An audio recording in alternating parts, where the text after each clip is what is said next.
nggak kamu berpikir bagaimana jika keimanan seorang diibaratkan seperti buah? Ada yang harum dan manis, ada juga yang pahit meski tampak indah di luar. Assalamualaikum warahmatullahi wabarakatuh. Halo, nama aku Widi Sofia Salimah.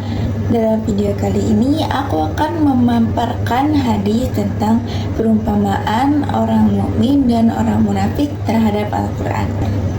Nah, dalam hadis yang diriwayatkan oleh Imam Bukhari, Rasulullah Shallallahu Alaihi Wasallam pernah memberikan perumpamaan indah tentang 4 golongan manusia, 2 golongan orang mukmin dan 2 golongan munafik. Hadis ini bukan hanya menjelaskan tentang keimanan dan kemunafikan, tetapi juga menjadi cerminan bagi diri kita. Aku ini termasuk golongan yang mana? Nah, begini bunyi hadisnya. An Qatadah an Anas bin Malik an Abi Musa anin Nabi sallallahu alaihi wasallam qala al-mu'min alladhi yaqra'ul Qur'an wa ya'malu bihi kal utrujah ta'muha thayyib wa rihuha thayyib. Wal mu'min alladhi la yaqra'ul Qur'an wa ya'malu bihi katamrah ta'muha thayyib wa la riha laha. Wa mathalul munafiqi alladhi yaqra'ul Qur'an karayhanah rihuha thayyib wa ta'muha murrun. Wa mathalul munafiqi alladhi la yaqra'ul Qur'an kalhanzalah ta'muha murrun aw khabithun wa rihuha murrun. Yang artinya orang mukmin yang membaca Al-Quran dan mengamalkannya bagai buah utrujah, rasanya lezat dan aromanya harum.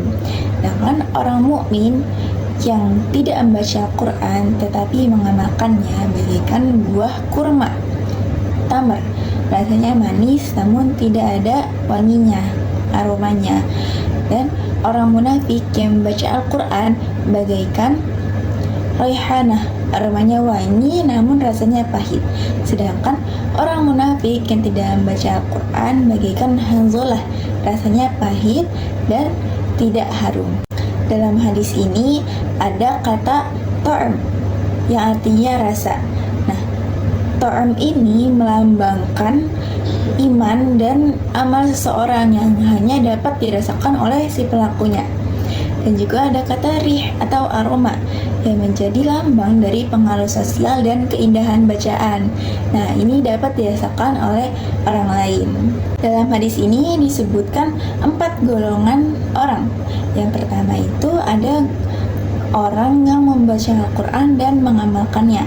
Rasulullah Shallallahu Alaihi Wasallam mengibaratkannya seperti buah utrujah. Buah utrujah ini berwarna kuning, rasanya lezat dan harum. Buah utrujah ini juga sejenis dengan buah jeruk. Orang mukmin seperti ini bukan hanya indah bacaannya, tetapi indah juga akhlaknya, suaranya menyejukkan, kemudian perilakunya menyenangkan, dan kehadirannya membawa kebaikan. Karena ia tidak hanya membaca Al-Quran, tapi ia menghidupkan atau mengamalkan Al-Quran dalam kehidupannya sehari-hari. Kemudian golongan kedua yaitu orang mukmin yang tidak membaca Al-Quran tapi tetap beramal soleh. Rasulullah merumpamakannya seperti buah kurma yang rasanya manis tetapi tidak memiliki aroma yang kuat. Jadi ia tetap memiliki rasa manisnya iman, tetapi ia belum menyebarkan aroma keharuman Al-Quran dari lisannya. Hadis ini mengingatkan kita agar tidak hanya berhenti di beramal soleh saja, tetapi kita juga harus berusaha untuk menambah kedekatan dengan Al-Quran agar keimanan kita tidak hanya manis saja tetapi juga harum. Kemudian golongan ketiga yang disebut Rasulullah adalah orang munafik yang membaca Al-Quran tapi tidak mengamalkannya. Rasulullah merumpamakannya seperti raihanah. Raihanah ini seperti daun kemangi yang rasanya itu pahit tapi aromanya wangi. Nah, begitu pula seperti orang munafik yang ia pandai membaca Al-Quran, ia melantunkan Al-Quran tetapi hatinya kosong. Jadi ucapannya indah, tetapi perilakunya jauh dari kebenaran. Ia berbuat baik di depan manusia, tetapi di balik itu ada keburukan yang tersimpan. Jadi seperti aroma yang menipu rasa. Ia tampak harum di mata manusia, namun hatinya pahit di sisi Allah. Itulah bahayanya kemunafikan, ketika ilmu tidak selaras dengan hati dan amal. Nah, maka dari itu, membaca Al-Quran bukan hanya tentang suara yang merdu, tetapi bagaimana ayat-ayat yang kita baca itu hidup dalam tindakan kita sehari-hari. Golongan keempat atau golongan terakhir adalah golongan yang paling buruk, yaitu orang munafik yang tidak membaca Al-Quran dan tidak beramal soleh. Rasulullah Shallallahu Alaihi Wasallam merumpamakannya seperti buah hanzolah yang rasanya pahit dan baunya tidak sedap. Buah hanzolah ini berwarna hijau, menyerupai semangka tetapi bentuknya kecil, dan hanzolah ini tumbuh di padang pasir, dan buah hanzolah ini adalah tumbuhan liar juga dan tidak dimakan. Golongan seperti ini menunjukkan hati yang tertutup dari cahaya iman, yaitu jauh dari Al-Quran dan enggan berbuat kebaikan. Orang seperti ini tidak memberikan manfaat bagi dirinya dan juga tidak bermanfaat bagi orang lain. Semoga Allah menjauhkan kita dari sifat seperti ini. Hadis ini mengajarkan kita untuk menilai diri kita sendiri, bukan orang lain.